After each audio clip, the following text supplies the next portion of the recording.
Welcome, everyone. Welcome to the Refueling Station Live. Good afternoon. I hope that you are having a wonderful week. It's a wonderful hump day. You're eating lunch, not at your desk. You're eating something good. You're taking time out. Thank you for joining me on your time out and taking a break with me. Whether you're watching at noon, watching at 1 on the East Coast, or for my West Coast people, I am going to do another time. If you are West Coast, if you want me to re air this at a different time, so it's on your timeline whenever you need it, just inbox me. I think I'm going to re air sometime in between 4 p.m., 6 p.m. your time. So let me know if that's a good time for you. But if you're joining me new here, this is the Refueling Station Live. And I also have a Refueling Station newsletter. So this is the live version. But in either case, this Refueling Station is a place where leaders of color can find inspiration to live, be, and do well. And I am your host, Dr. Erin Wheeler, a nationally respected productivity and leadership coach, author, consultant. I'm also a cognitive psychology expert. That's just really a big word for I love to research and learn how the brain works and how we have internal motivation to do the things that we do. I'm also the CEO of Gracefully Productive. Gracefully Productive is a leadership and productivity coaching company. We are small, but we are dedicated to helping leaders of color maximize their impact without sacrificing their sanity and their souls. And we do this through one-on-one coaching, consulting, training, and retreat facilitation. So we are open for business, and you can find out much more about myself and the company at gracefullyproductive.com. So this week makes, I think, week 4 of the Refueling Station Live. And we have been talking about burnout. Really, my whole concept and reason and purpose for doing both Gracefully Productive, being a leadership coach, is because I do know and have witnessed burnout for myself, but I've also witnessed it in a lot of my colleagues that are leaders or senior leaders, whether they're pastors, executive directors, VP presidents of companies or higher education institutions. No matter what, if you're in a senior leadership position, or your business owner, let me throw that out there, I've witnessed a lot of burnout. But burnout doesn't happen when you can burn out on anything. You can become burnout in a business that you actually love. It doesn't mean that you don't love it anymore. It's just a signal to your body that you need to do something different. So the past 3 weeks, we've been talking about burnout. Started talking about the basis of burnout. Burnout is emotional and physical exhaustion that comes by workplace stress. But of course, for people of color, leaders of color, professionals of color, we have an added layer of stress. So that burnout hits differently for us because we do have to show up as an inauthentic version of ourselves in toxic workplaces and in toxic places, period. Just living and being as a minority or person of color adds a layer of stress. We also talked about how stress impacts the body. We talked about how, namely, cortisol, a stress hormone, actually does it. That was when I went into my biology nerd mode for a time. And last week we talked about practical implementations of how do we actually integrate self-care into our daily habits. Like, how do we actually take what we knew to lower cortisol levels and actually do that in our daily lives. So I would categorize that as self-care.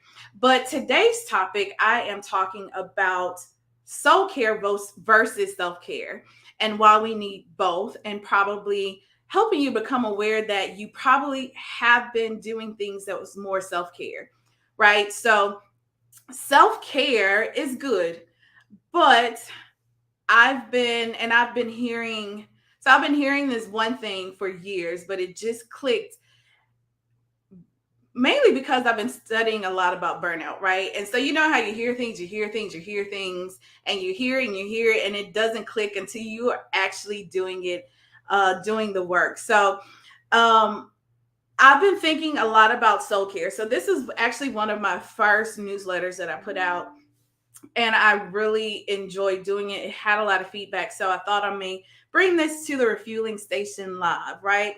So we talked about, in talking about self-care, the exercising and drinking water, staying hydrated, meditating, that's taking care of our mental and our physical. But of course, burnout, as we talked about before, is more than that. So there was a point in time, or there's points in time where I know, well, I'm really doing what I'm supposed to do. I'm drinking my green smoothies. I'm staying away from caffeine. I'm drinking my water. I'm getting up, moving my body. I'm walking. I'm exercising. I'm getting some sunlight. I'm taking my iron. Probably not as much this week, but I'm taking my iron, taking my vitamin D, getting some natural sunlight, staying on top of my vitamins. I'm doing what I'm supposed to do, right? But at some point, that doesn't seem to be enough.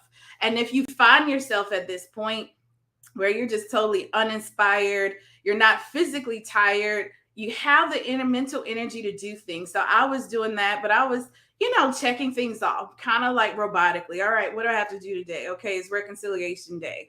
I need to do a blog article, sent this email, made that phone call, sent that text. It was very robotic, but I was just uninspired, especially towards the things that I am really passionate about. So if you're ever in that spot, it's probably because you need a little bit of soul care. And soul care, we hear that we're mind, body, and soul, right? But again, like I said, I was hearing this concept of the soul in a very different way. And I have to give that credit to two people. One, my late Bishop Ricky T. Washington, who I heard this concept from, and he was really articulate in explaining how when we hear in the Bible terms, if you're a believer, renewing your mind, but he also connected it to the natural world, right? And so I've been hearing this for almost over a decade, but it didn't click until about 4 months ago. And then on top of that, Apostle Ivy Hilliard really teaches this, the soul components of the soul. So when I really started to, one, I memorized it, but then when I really started to reflect and meditate and think through it, I was like, this is something that I probably should bring to the masses, to the newsletter, because we really don't hear it in that type of way. And so what was something that now I can commit to memory, the soul is has 5 components, the mind, the will, intellect, emotions, and imagination. And when you think about body, spirit, and soul, that the body is, of course, the self-care, the eating, the hydrating. Of course, we talked about how even thinking actually triggers things, stresses in the body. So that's a connection. So that's still a body connection. But when we neglect that soul part of us, we're neglecting a major part of ourselves. And that could lead to also not only burnout, but it can also feel like everything I'm doing isn't helping, right? So I really thought about really breaking down the 5 components: the mind, the will, the intellect, emotion, imagination. When we think about self-care, we think about, again, exercising, drinking, walking more, moving our bodies. We're missing some pieces. We're missing the pieces that we take for granted a lot, right? So I'm going to talk about 3 soul care tips that kind of combines the 5 components, but you probably need to think about. So this live can either help validate what you're already doing and say, hey, when I do that, I do feel better. I didn't know it was like something vital, just thought it was something I do. Or it can help stimulate to say, hey, I may need to start incorporating these things. So here are my 3 soul care tips that you can integrate, and hopefully it'll help you. So number 1 is streamlining your life using your personal mission statement, values, and priorities. So this is super important to me. This is actually one of the things I did on my own to help me spin out of burnout. If I feel myself going towards that way, I revisit it. It is such an important part that I actually do this. It's going to be found in everything I do in coaching and training and retreats. It's something I do with my clients, and also a staple at my productivity retreats.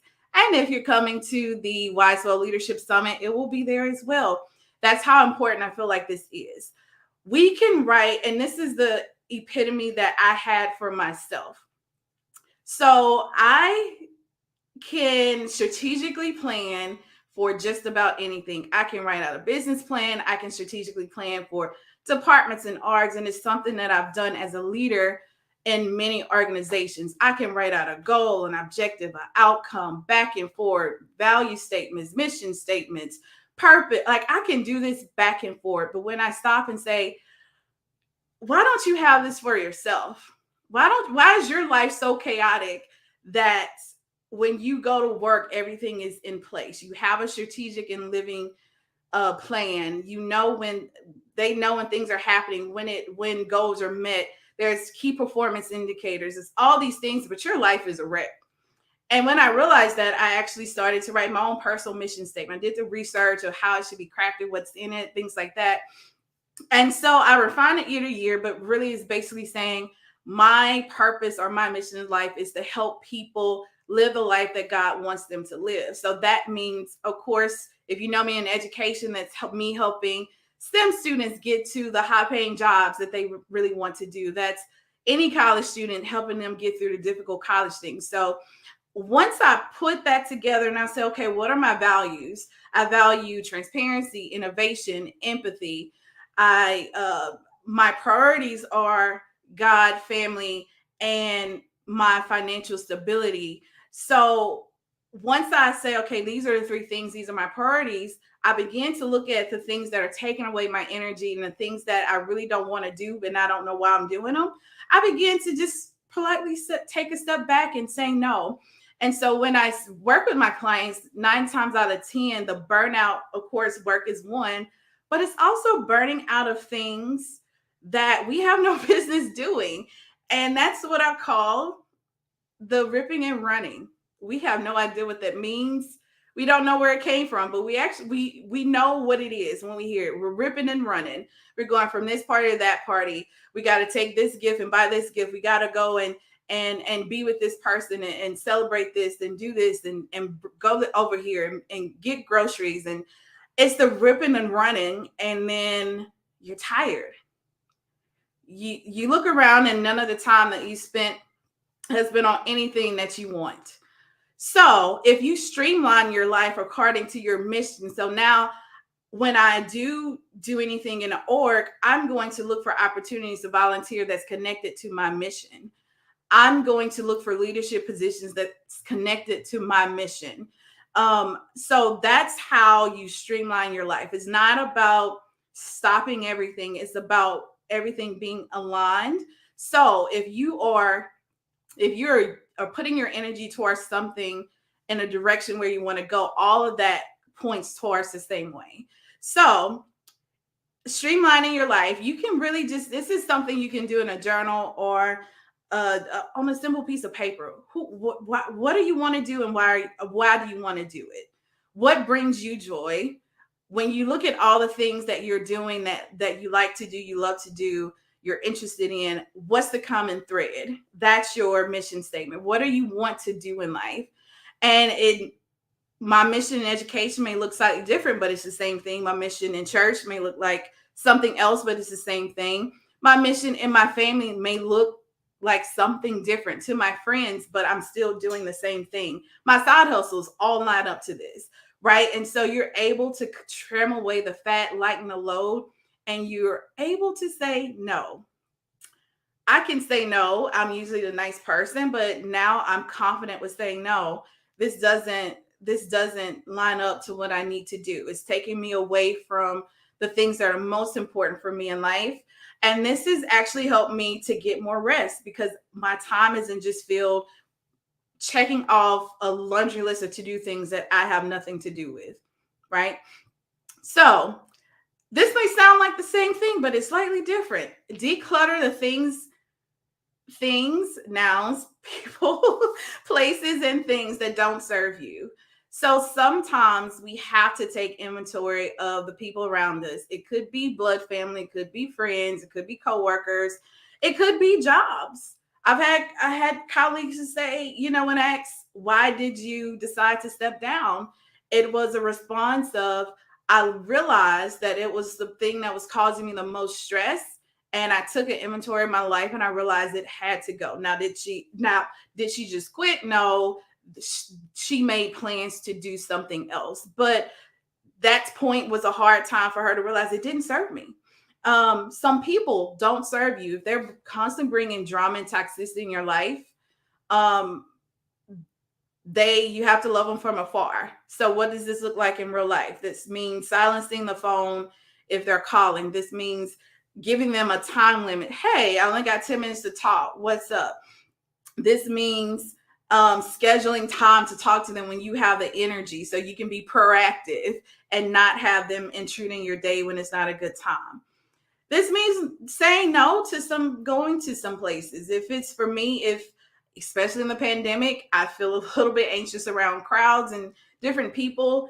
If it's really not adding any value, I'm not going to break my neck to go. So this is decluttering, just freeing up your space. This could even be your office. Sometimes you can't think in your office. If you want to have like an active rest or a break where you feel like you need to do something, clean up your office, clean up your space, spruce it up. Like, you have to be aware of the things and the people around you and what energy and what they bring to you and what they actually take away and what's the net value of that. And number 3, find time for yourself to reflect, daydream, and create. Now, this is this combination came from actually a millionaire boot camp that I attended, and it was all about being able to see what you want so clearly that it propels you to go do it. And this is so important, especially with people in our big age. I just realized I graduated high school 20 years ago. Shout out to Amite High, class of 2003. But at our big age, someone pettily commented that we are approaching 40. It's okay. We look great. But at our big age, sometimes we think imaginations is for kids. I don't have time to dream. I'm realistic. I'm practical. I'm living in a real, so that's part of your soul. Imagination is a part of our soul. And so when you don't give yourself time to just daydream. So part 2 of that, if you read Rest is Resistance, I always get the title wrong, but it's from the Nap Ministry creator. She has a wonderful book on rest. It's like rest is resistance. If you're going to fight the systemic racism of this world, we have to fight it through our rest. And it's so powerful. And she has this chapter on imagination and daydreaming, just leaving yourself time to stare out the window, or just thinking through, like closing your eyes and actually thinking through your business and seeing you actually serving the clients, selling the products, actually doing it. That is imagination. That's daydreaming. That is good for your soul. It doesn't mean that you are naive or you are unrealistic. It means that God gave us the power of imagination to create what we want to. And imagination leads to thoughts leads to action and behaviors. And that's how things are. I hate the word, but manifested. It does take work, but you actually have to do some action. And that starts with your imagination. So leave time to reflect. If you put in a journal, some time to journal at the end of the day, think about what you've done, your wins. Think about how the day has gone. If you are, if you have a break, we talked about taking some time off of social media, or lessening the times we reach for our phones when we do have some downtime. So if you swap out social media for just staring at the window, just let your mind wander. And then that's a form of meditation. You can kind of see what thoughts you have, and you can capture them and say, that's not great. And it gives you time to just daydream. One thing that I like to do, so how I do this, and if you've been to my book launch, if you've even been to my productivity retreats, I have adult coloring books. I found this in the most turbulent job I was in. If someone would come into my office and I was coloring, they'd be like, uh-oh, what's wrong? Nothing, I just need some time. And so letting my mind aimlessly wander, where all I have to do is choose a color and just draw, it actually helps me through problem solving. So when people see that, they might think one thing, but for me, I'm actually letting my mind solve a problem subconsciously. I'm actually freeing my mind to think about solutions. So adult coloring books are my jam. And you can do this you don't have to have an actual coloring book. I actually had a coloring app on my iPad, a puzzle app on my iPad. Or just keep some pencil colors and paper around, doodle, scribble. That seems like little, but it's part of your imagination and your creation. When was the last time you created something? When was the last time you saw the fruit of your labor and there was no judgment? Nobody said, "Ooh, that's ugly." Like, you appreciated it. That's what you need. You need a time where you can see your thoughts manifested on paper without judgment. The thing with burnout that usually affect us is that we work so hard and there's so much bureaucracy that we never see the effort of our labor from beginning to end. It's always muddied with opinions and rules and regulations and processes that you never really see what you can do. It's all like you can never have a thought or an idea without having someone comment on it. So even when I was at my most burnout, I started to write my book because I needed something that I could create that was mine, that no one said anything about, that I was proud of. And once that took the pressure off, because you're screaming at your job, like, this is a good idea. Y'all are so stupid. You can't see it. At that point, I was like, you know what? I have confidence in my thoughts, my ideas. I'm willing to listen to somebody else. But if y'all don't want it, then go about your business. So that's how I started to like not put all the pressure on my job to give me that sense of creativity and innovation. I had something outside to validate that need in me. And that's one part of burnout that we don't really think about. That's burning us out. We're burnt out because we feel like we're running on a treadmill. We just keep running and we never get anywhere. And I know, especially nonprofit, higher education period, you want to actually see a great outcome. And when that student comes and they say, "Hey, Mr. So and so, hey, Miss So and so, thank you so much." It's a delay in gratification, maybe 20 years that they may thank you. But you need something to where you can see your effort and your creativity from start to finish in one place. So those are my 3 tips. Streamline your life using your mission statement. Declutter things, people, places that don't serve you any longer.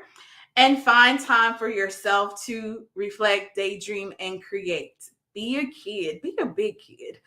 So the weekly refuel challenge is this. I hope you've been keeping up with them.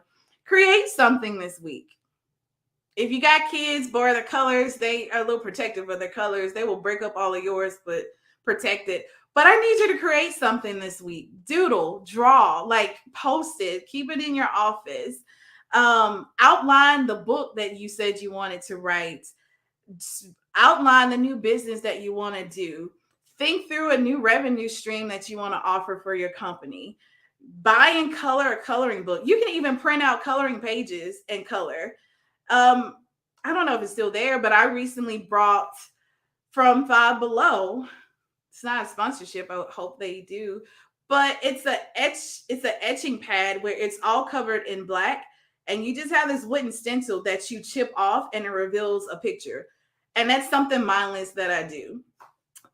One of the things I did for my team, I like again, this is something, these are the things that I use in my everyday practice. So for my team retreats, we didn't have a chance to go to like paint and sip, so I bought the pre-made canvas from Michael's, and we put on some music and we just sat and we painted.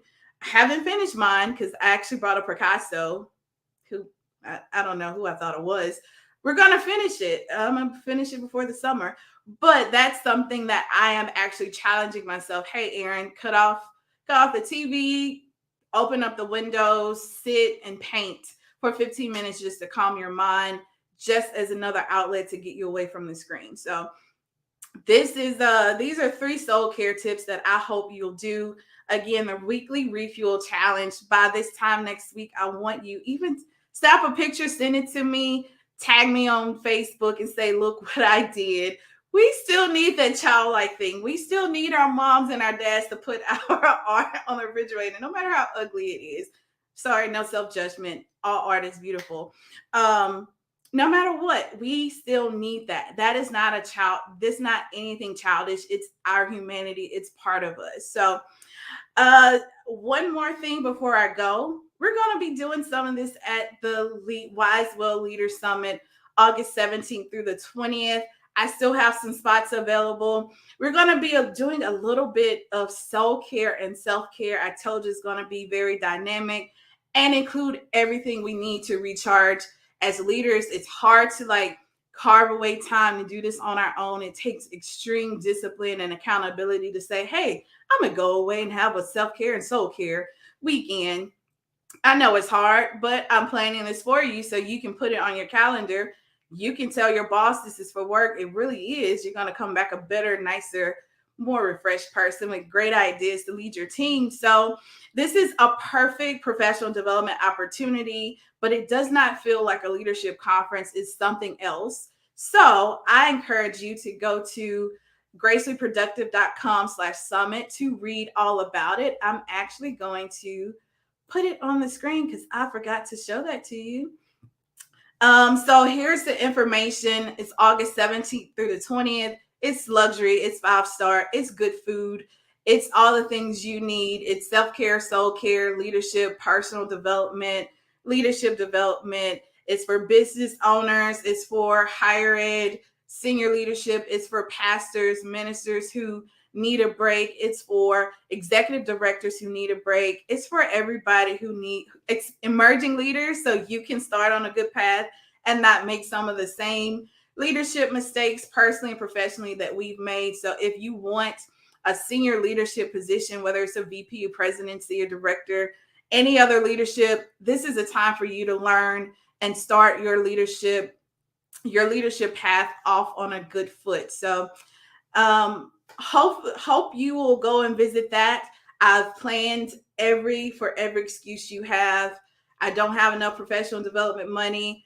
Email me if you really want to go. I'm working on some things. I'm working on some sponsors to help sponsor some leaders of color who are doing really great work in our communities to have a chance to recharge.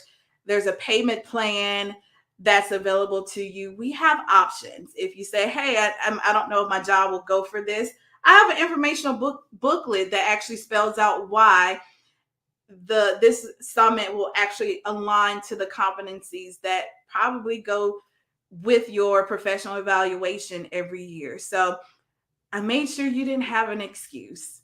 I need to see you August 17th through the 20th. I always do these kind of events, small, intimate, great networking connections. It's going to be, again, a little bit for everyone. It'll be a vacation too. Just don't tell your boss that. You'll have a good time. There's going to be time for that. It's also going to be time for real naps where you don't have to feel guilty. And so that's a part of the curriculum. I promise I would definitely make sure that's in there. So thank you so much for joining Refueling Station Live. Again, visit me, gracefullyproductive.com. If you're looking for the summit, that's gracefullyproductive.com/summit. And I will see you again next week. Bye-bye.